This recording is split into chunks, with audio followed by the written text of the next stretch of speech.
जय श्री कृष्ण। राधे राधे दोस्तों, आज मैं लड्डू गोपाल की एक ऐसी सच्ची घटना आप लोगों को सुनाऊंगी जिसे सुनकर आप लोगों का दिल भी रो देगा। आप लोग लड्डू गोपाल के प्रेम में भावुक हो जाओगे। दोस्तों, आज की ये घटना रायपुर में रहने वाली मेघा जी के साथ घटी है और यह बहुत पुरानी भी नहीं है। यह 2022 सितंबर में घटी घटना है। मेघा जी हमसे कहती हैं कि अभी मैं ग्रेजुएशन कर रही हूँ और सेमेस्टर 4 में हूँ। मेरे परिवार की फाइनेंशियल कंडीशन कुछ ठीक नहीं है। मेरे पिताजी प्राइवेट जॉब करते हैं पर वो कुछ समय से बीमार चल रहे हैं, जिस वजह से हमारे घर में पैसे की दिक्कत हो गई है। मेरा भाई मुझसे छोटा है और वो 12th में पढ़ता है। मेरी मम्मी को थोड़ा बहुत सिलाई का काम आता है जो वो घर पे ही किया करती है। मेरे और मेरे भाई के पढ़ाई का खर्च चलाना थोड़ा सा मुश्किल हो गया है। इस वजह से मैं सोची कि अपनी पढ़ाई के साथ साथ अगर मुझे कहीं ट्यूशन मिल जाता तो कम से कम हमारे पढ़ाई का खर्च निकल जाता। इस बारे में मैंने अपने आसपास अपने पड़ोस वाली आंटी लोगों से बात की। पड़ोस की एक आंटी ने मुझे एक घर का पता बताया कि वहाँ पर उन्हें ट्यूशन ट्यूटर की जरूरत है और मैं उनके घर ट्यूशन पढ़ाने जाने लगी। ऐसे ही मुझे एक दो और घरों में ट्यूशन पढ़ाने के लिए बच्चे मिल गए। फिर मैं सोची कि चलो अच्छा है, इतने में मेरी थोड़ी मदद हो जाएगी। ऐसे ही ट्यूशन पढ़ाकर मैं अपना और अपने भाई का पढ़ाई का थोड़ा खर्चा निकाल रही थी। परंतु इसी बीच मेरे जीवन में एक ऐसी घटना घटी जिससे मैं बिल्कुल ही हिल गई। मुझे कुछ समझ नहीं आ रहा था कि मेरे साथ क्या हो रहा है। मेघा जी कहती हैं कि बचपन से ही मैंने अपने आसपास किसी के घर में या कहीं भी लड्डू गोपाल की सेवा होते नहीं देखी है। मुझे लड्डू गोपाल के बारे में ज्यादा पता नहीं था, ना उनके प्रति प्रेम और लगाव था। परंतु एक दिन रात में जब मैं सो रही थी तब मेरे साथ एक बहुत ही अद्भुत घटना घटी। मैं अपने सपने में देखती हूँ कि एक छोटा सा 6-7 साल का सावली सूरत का बच्चा, परंतु देखने में बहुत सुंदर था, माथे पर मोर पंख, हाथ में बांसुरी लिए मुझे छिप छिप कर देख रहा था। मेघा जी कहती हैं कि जब मैंने इस सपने को देखा तो मैंने इसके तरफ ज्यादा ध्यान नहीं दिया, क्योंकि सुबह उठने के बाद थोड़ी देर के बाद मैं इसे भूल भी गई। परंतु लगातार मैंने 2-3 दिनों तक यही सपना देखा। मुझे समझ में नहीं आ रहा था कि मुझे वो बच्चा क्यों दिखाई दे रहा है, वो बच्चा कौन है और मुझे छिप छिप कर क्यों देख रहा है। पर मैं अपने सपने की बात किसी को नहीं बताई, ना ही अपने घर में, ना ही अपने किसी फ्रेंड को। सच कहूँ तो मुझे इस सपने की तरफ ध्यान ही नहीं गया। मेघा जी कहती हैं कि यहाँ तक तो ठीक था, परंतु इसके बाद आगे जो मैंने देखा उसे देखकर मैं बिल्कुल चकित हो गई। एक रात मैं अपने सपने में देखती हूँ कि वह बच्चा उनके घर पर खड़ा है जिनके घर पे मैं ट्यूशन पढ़ाने जाती हूँ, और उन्हीं के घर पर जो एक कमरा है जिधर शायद वो लोग अपना वेस्ट सामान रखते हैं, उसकी दीवार के पीछे से छुपकर मुझे देख रहा है। परंतु आज मुझे सबसे ज्यादा आश्चर्य तब लगा जब उस बच्चे की आंखों से आंसू निकल रहे थे। वो दीवार के पीछे से छिपकर मुझे देख रहा था। बच्चे का बार बार मेरे सपने में आना और बार बार मुझे इस तरह से छुप छुप कर देखना, आज उसकी आंखों में आंसू भी थे। यह मुझे थोड़ा अजीब लग रहा था। मुझे अंदर से डर लगने लगा। मैं इस सपने को बार बार क्यों देख रही हूँ। तब मैंने यह बात अपने मम्मी को बताई। मेरी मम्मी भी पहले थोड़ा परेशान हो गई।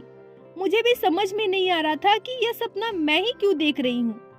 मेरी मम्मी मुझे परेशान देखकर कहती हैं, अरे मेघा, ऐसा कुछ नहीं है, वो बस एक सपना था, तुम इस पर ज्यादा ध्यान मत दो और परेशान मत हो। परंतु मेघा जी कहती हैं कि अब जब दूसरे दिन मैं उनके घर ट्यूशन पढ़ाने गई तो मैं लगातार उस कमरे की तरफ देखने लगी और मैंने अपने स्टूडेंट से पूछा कि उस कमरे में कौन रहता है। तो उसने मुझे बताया कि उस कमरे में कोई नहीं रहता, उस कमरे में हम लोग अपना सामान रखते हैं। मेघा जी कहती हैं कि भले ही मैं उस सपने के बारे में नहीं सोच रही थी, परंतु कहीं ना कहीं मुझे वह बच्चा बार बार याद आ रहा था जो उस कमरे के दीवार के पीछे खड़ा था, और कहीं ना कहीं मुझे डर लग रहा था। मैं अपने अपने उस सपने के बारे में सोचना नहीं चाह रही थी, परंतु उस बच्चे का मनमोहक चेहरा और आंखों से निकलते हुए आंसू कहीं ना कहीं मुझे उस सपने के बारे में सोचने पर मजबूर कर रहा था।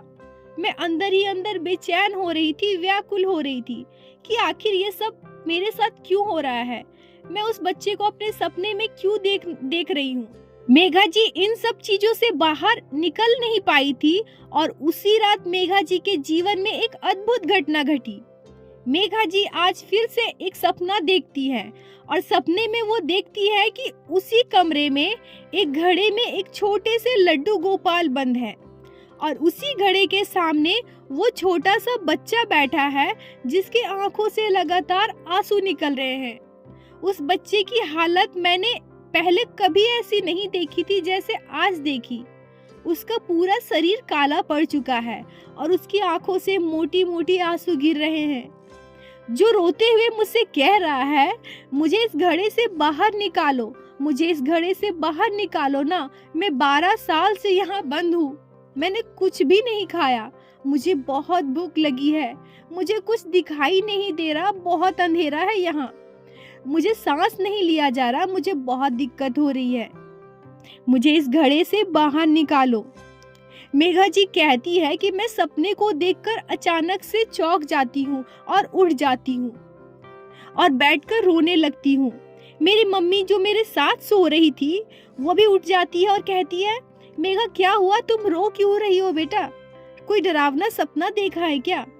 तब मैं अपने मम्मी को अपने सपने की पूरी बात बताती हूँ और साथ ही इतने समय से मैं जो बार बार सपना देख रही थी उसके बारे में भी बताती हूँ। मेरी मम्मी भी मेरे सपने की बात सुनकर बिल्कुल परेशान हो गई थी। हम दोनों परेशान थे और सोचने लगे कि ये क्या हो रहा है। उस बच्चे का पोशाक और पहनावा जो मैंने सपने में देखा था, उसे साफ साफ समझा जाता है कि वो स्वयं श्री कृष्ण के बाल स्वरूप है, परंतु क्यों वो लड्डू गोपाल मुझे सपने में क्यों दिखाई दे रहे हैं, जबकि इससे पहले ना हमने कभी लड्डू गोपाल की सेवा की है, ना ही सेवा होते हुए देखी है, ना मेरे मन में कभी ये चाहत थी कि हम लड्डू गोपाल की सेवा करें। फिर भी लड्डू गोपाल हमें क्यों दिखाई दे रहे हैं?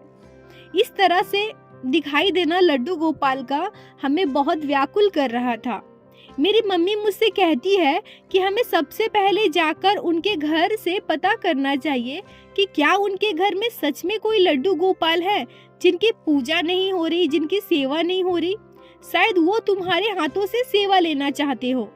हमें उनके घर जाकर इस बात का पता लगाना चाहिए। फिर हम यह भी सोच रहे थे कि हम उनसे इस बारे में कैसे पूछे, इस बारे में कैसे बात करें, कहीं वो इस बात को गलत तरीके से न ले ले। फिर भी हमने निश्चय किया कि कल मैं और मेरी मम्मी साथ मिलकर जाएंगे और उनसे बात करेंगे। मेघा जी आगे कहती हैं कि इस सपने को देखने के बाद रात भर मैं सो नहीं पाई। और दोस्तों यहाँ मैं आप लोगों से एक बात कहूँगी कि मेघा जी के साथ घटी इस लीला को आप लोगों को बताते हुए मेरे आंखों से भी आंसू आ रहे हैं। तो चलिए लीला कथा में मैं वापस आती हूँ। मेघा जी कहती हैं कि इस सपने को देखने के बाद रात भर मैं सो नहीं पाई। मेरा मन बहुत व्याकुल था। मेरा मन बार बार घड़े में बंद उस लड्डू गोपाल के लिए तड़प रहा था। न जाने मुझे ऐसा क्यों लग रहा था कि मैं उस लड्डू गोपाल से कितने वर्षों से जुड़ी हूँ। मेरा मन बार बार उनके लिए तड़प रहा था। आंखों से आंसू निकल रहे थे। मुझे समझ में नहीं आ रहा था कि मेरे साथ ऐसा क्यों हो रहा है। मैं क्यों उनकी ओर खींचती चली जा रही हूँ। अगले दिन सुबह मैं और मेरी मम्मी मेरे उस स्टूडेंट के घर पे गए। मेरी मम्मी उनसे पूछती है कि क्या आपके घर में लड्डू गोपाल की सेवा होती है। मेरी मम्मी के इस सवाल से ना जाने क्यों वो बहुत चौंक जाती हैं और कहती हैं कि आप ऐसा क्यों पूछ रही हैं। मेरी मम्मी उनसे कहती है कि नहीं, बस ऐसे ही पूछ लिया। वो क्या है ना, हम भी लड्डू गोपाल को अपने घर लाना चाहते हैं, उनकी सेवा लेना चाहते हैं। तो मुझे लगा कि पहले किसी ऐसे भक्त से पूछ ले जिनको सारे नियम पता हो, जिनके घर पहले से सेवा होती हो, इसीलिए मैंने आपसे पूछा।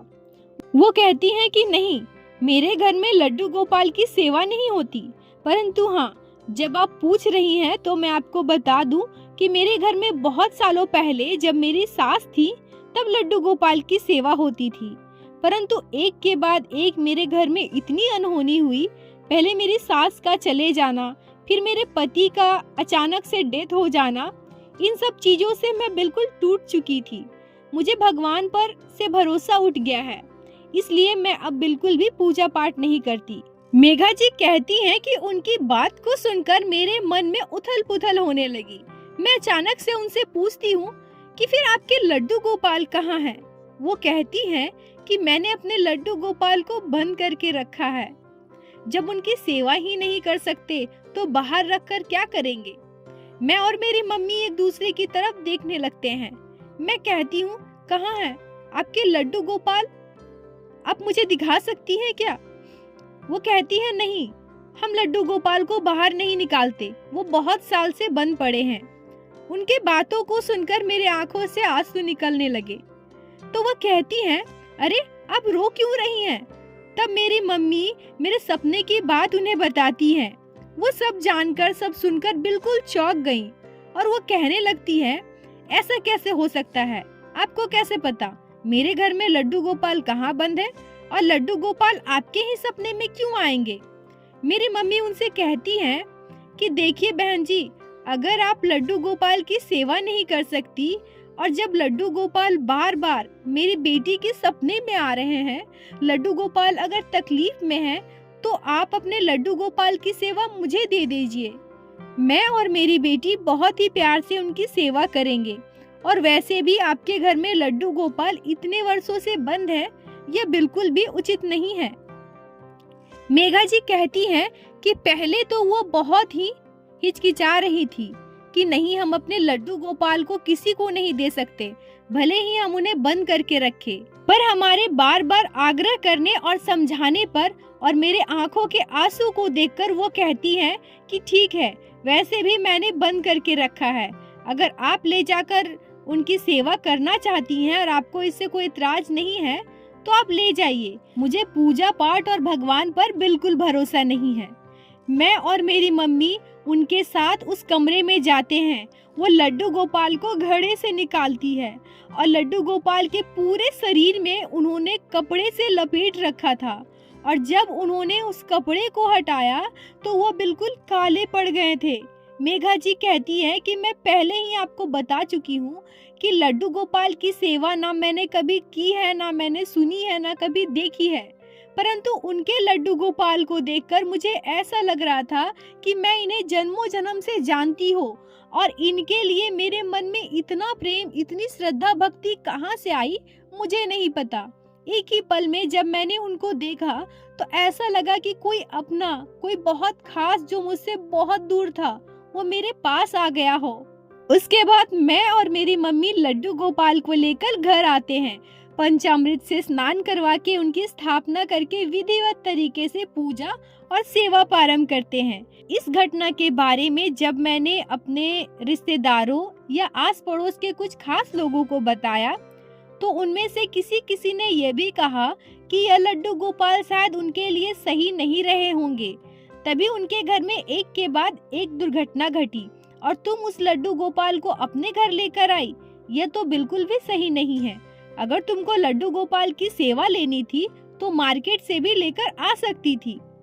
इन सब बातों से परेशान होकर मेघा जी मुझसे पूछती हैं कि दीदी आप बताइए कि क्या लड्डू गोपाल को लाकर हमने कोई गलती की है? तो दोस्तों मैं उनको बताई कि आपने लड्डू गोपाल को लाकर कोई भी गलती नहीं की है, क्योंकि लड्डू गोपाल स्वयं आपके घर आना चाहते थे। और दोस्तों किसी भी भक्त के लिए यह बहुत बड़ी बात होती है कि भले ही सपने में ही सही भगवान के साक्षात दर्शन होना। और लड्डू गोपाल स्वयं आकर मेघा जी को कहते हैं कि मुझे यहाँ से बाहर निकालो, मुझे यहाँ से ले चलो। और मेघा जी लड्डू गोपाल को अपने साथ लेकर आई। ये उन्होंने बहुत अच्छा किया। और दोस्तों मैं एक बात बता दूं कि भगवान कभी भी आपके, उनके या मेरे नहीं होते। भगवान हम सब के होते हैं और कभी भी भगवान के वजह से हमारे साथ कोई अनहोनी नहीं होती। भगवान के वजह से हमें दुख नहीं मिलते, हमें तकलीफ नहीं मिलती। और बहुत सारे लोग ये भी कहते हैं कि हम भगवान की इतनी सेवा करते हैं, फिर भी हमारे जीवन में इतनी तकलीफ क्यों है? तो यह सभी हमारे कर्मों का फल होता है जो हमें भुगतना ही है। दोस्तों, हम जैसा कर्म करेंगे हमको वो भुगतना ही पड़ेगा। परंतु हाँ, अगर हम भगवान की भक्ति करते हैं, भगवान के नाम का जाप करते हैं, तो भगवान हर समय हमारे साथ होते हैं और हर मुश्किल, हर मुसीबत से हमें बाहर निकलने का रास्ता बताते हैं। और दोस्तों, जिसके साथ स्वयं इस जगत के पालनहार हो, जिसके सर में स्वयं श्री कृष्ण का हाथ हो, बाके बिहारी जी की कृपा हो, उसका कोई क्या ही बिगाड़ सकता है। बोलो बाके बिहारी लाल की जय, लड्डू गोपाल की जय, जय जय श्री राधे। दोस्तों, अगर आप लोगों को आज की ये वीडियो अच्छी लगी हो, मेघा जी के जीवन की यह सच्ची घटना आपके दिल को स्पर्श की हो, तो कृपया वीडियो को लाइक करके अपने दोस्तों के साथ शेयर अवश्य करें, ताकि बाकी भक्त भी लड्डू गोपाल की इस अद्भुत लीला का श्रवण कर सके। और चैनल को सब्सक्राइब करें, ताकि प्रतिदिन आप लोग हमारे चैनल पे श्री बाके बिहारी श्री लड्डू गोपाल की लीलाएं सुन सके। दोस्तों, अगर आपके जीवन में घटी हो कोई भी चमत्कारी घटना या लड्डू गोपाल ने कभी भी की हो कोई भी लीला जिसे आप हम सभी के साथ शेयर करना चाहती हैं, तो कृपया हमें इंस्टाग्राम पे मैसेज करें। हम आपसे कांटेक्ट करेंगे और उस लीला कथा को हमारे चैनल पे बाकी सारे भक्तों के साथ शेयर अवश्य करेंगे। राधे राधे दोस्तों।